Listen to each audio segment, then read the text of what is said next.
I'm sure you have seen several face swap videos or images all over the social media.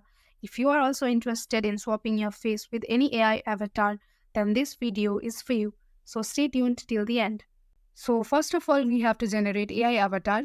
There are several websites to generate the AI avatar such as Lexica, Midjourney or Leonardo.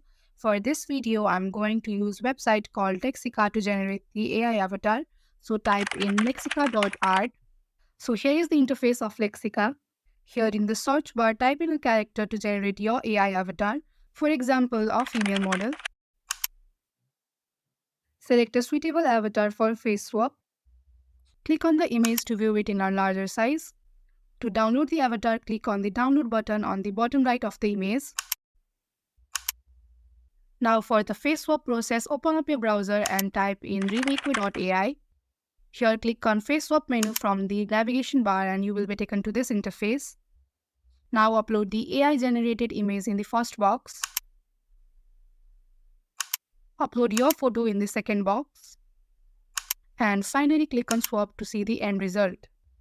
Generating image may take some time, so stay tuned till the AI generates your image. And here you go, the image is generated and it looks pretty good. And if you want to download the image, simply click on download button and then click once again on save button to save the image to your computer. And that is how you can easily swap face with AI avatar. If you like this sort of content, then make sure to subscribe to Online Help Guide and let me know in the comment box what you think about face swapping. Thank you.